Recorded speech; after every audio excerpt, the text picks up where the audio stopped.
thou canst believe. All things, I told you, in the supernatural realm, we have infinite possibilities. All things are possible to him that believeth. What do you believe? The word. I told you, that's all that rules in the realm of the supernatural. Jesus said unto him, if thou canst believe, all things are possible to him that believeth. With the heart, man believeth. You believe with your heart. So the possibilities, your spirit has the capacity for infinite possibilities. There's no telling what you can do. There's no telling what you could be. There's no telling what you could have if you will only believe. And you can believe with your spirits. A complete metamorphosis of your life. Are you hearing what I'm telling you? A complete transformation in your life. Listen, it doesn't matter what limits have been placed on you, whether from your family, whether from your friends, whether from your location, your job, your training, it makes no difference. This is infinite possibilities if you can only believe.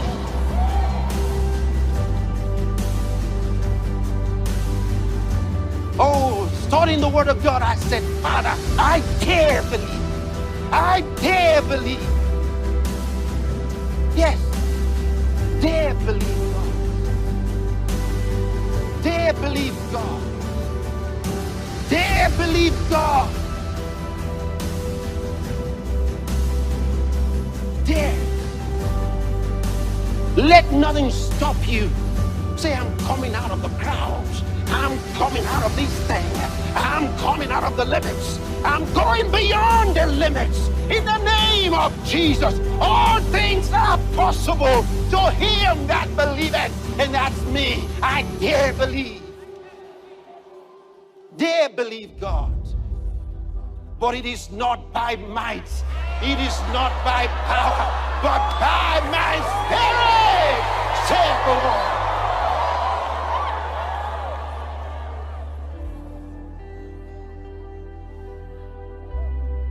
What can God do with your life? Years ago, as a little boy, I said, Lord, what can you do with a teenager like me? What can you do with someone like me?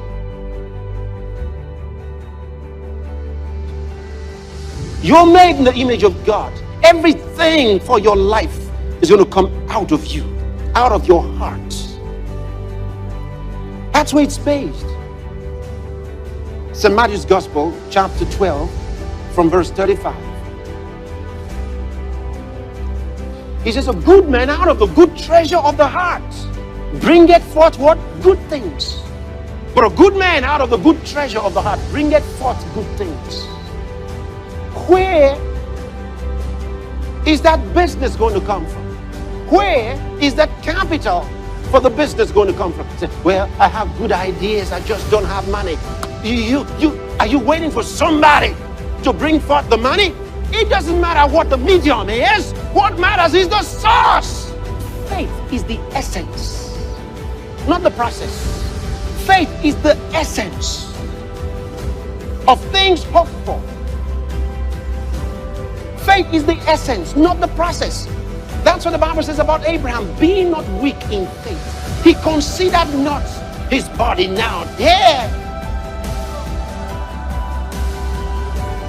neither the deadness of Sarah's womb, but he was strong in faith. Faith, the essence. That means what he was concerned about was he saw the baby Isaac. What are you seeing? The essence. Are you seeing the business, or are you looking for the capital? That's your mistake.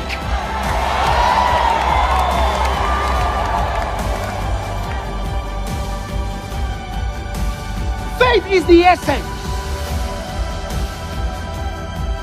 If you hold on to what the picture is, that's your words. Don't worry about how it will navigate to you. Don't worry about who does God have over there to make it happen. That's none of your business. What your business is, faith is the essence. The essence of my hope. My hope is not about someone helping me with the money. No, my hope is not who's gonna give me the venue. No. I can see us worshiping in that place. I can see us having that building. I can see it.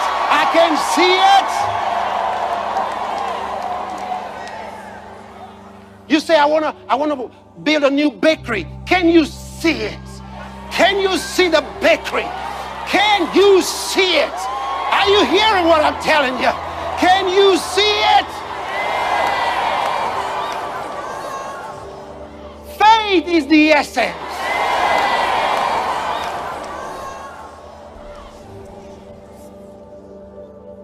He staggered not at the promise of God through unbelief, but was strong in faith. He was strong in faith. He held on to the picture, because when you look away, it turns to potential energy. But when you look at it, you see the essence. Oh my God! Hallelujah! Are you getting this?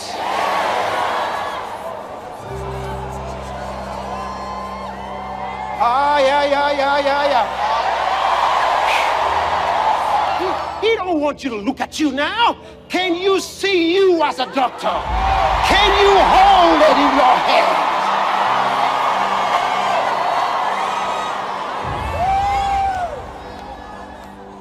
It's not about the exam. It's not about what they said. It's not about that your father died. It's not about that the money didn't come. Hallelujah. What are you thinking? Is something trying to discourage you? Turn away from that thing. He says, for our light affliction. He calls it light affliction. Our light troubles. Are you hearing me? The difficulties that we experience. Our light affliction, which is but for a moment. Tell somebody it came to pass. It came to pass. Hey, it came to pass. Hallelujah. Oh, glory to God. Oh, hallelujah. For our light affliction, which is but for a moment, worketh for us a far more exceeding and eternal weight of glory. Says, no matter what you're going through, if you will stay focused, he says, there is a far more eternal weight of glory. A weight of glory. Something is coming. Are you hearing me? Something is coming. For our light affliction, which is but for a moment. Brothers and sisters, you see, these are my cogitations. You understand? When I'm sitting in my sofa, these are the things that go through my mind. When I lie on my bed and I'm going through the scriptures, these are the things that go through my system. They course through my being. Our light affliction, which is but for a moment, work it. It says it's producing for us a far more exceeding in eternal weight of glory. It says, if you think that you've seen our lives glorified, you ain't seen nothing yet. It says what's coming far outweighs all we have ever seen.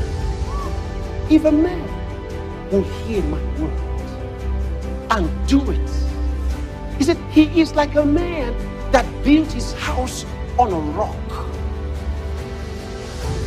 And the floods came, and the winds came. They beat upon that house. It remained steady because it was built on a rock, founded on a rock. He didn't say that if you build a house on a rock, the winds will come and turn away, and the floods will come and flow away. He said, no, they'll beat upon the house. If it's on a rock, it'll remain steady.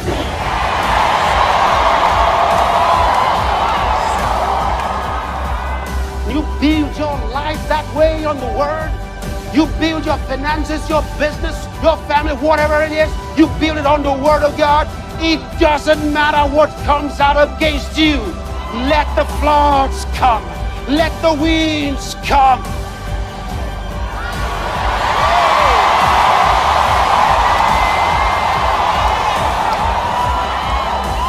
While we're looking up, he says there's a weight, a greater weight of glory coming. While this is happening, he says that one is happening. While we look not at the things which are seen. We are not looking at the visible things in the natural world, but we are looking at the things which are not seen. That means these unseen things are real. So we remain focused, looking at the unseen. That's why I tell people, oh, come on, don't say that you're looking at the wrong thing. The young man came to Elisha the prophet. He said, Master, we are surrounded. He said, surrounded by what? He said, they're soldiers. They're here to take us. Elisha said, oh God, open this young man's eyes. The young man came to show him something. Now he's asking God to open the young man's eyes who came to show him something. You know what he's telling him? He's saying, young man, you're looking at the wrong thing. Who told you we are surrounded? You're looking at the wrong soldiers. You know, I was praying one day, I said, Lord, I fear no man. I fear nothing. Because you said to me, fear not, I am with you always, even unto the end of the age. I said, I have no fear. Hallelujah. Have no fear. Have no fear. Don't look at the wrong thing. Take your eyes away from the wrong thing. Create the life that you want by looking at the unseen. Bring them, this is a good man out of the good treasure of his heart. How did he get them? Faith cometh. Faith cometh. Faith brings the pictures. Faith brings the seed. The seed, the word seed that you need into your spirits. The seed box, as it were. Are you hearing me? You got to have the right seed in your spirit. Faith cometh by hearing, and hearing by the word of God. When like now you're hearing the word and faith's coming to you. You are making deposits into your spirit. Deposits. You are seeing possibilities, infinite possibilities. You are thinking now, oh God, I can do, I can do, I can be, I can have. It's happening in your spirit. When you leave this room, keep looking at the unseen. Because every time you look away, it stops being. This is scientifically proven. It stops being. It turns into potential energy that's just there, not doing anything. until it is acted upon primarily by observation. When you see it, it turns into reality in matter. And then you'll be ready to bring it forth from within you. From within you. But God hath chosen the foolish things of the world to confound the wise. But God hath chosen the foolish things of the world to confound the wise. And God hath chosen the weak things of the world to confound the things which are mighty. And base things of the world and things which are despised. Imagine us going, and some people say, look at them, talking nonsense. Listen, nonsense. They said, I went to that church and everybody was saying, they said they were all just dancing like madmen and women. Hey, hey. Hey. That's where the power is. And base things of the world and things which are despised and things which are despised hath God chosen, and things which are not. That means things that don't exist in the natural world to bring to nothing. Are you saying that? Things that are not. Things that don't exist in the natural world. Things which are not existent in the natural world. God has chosen to bring to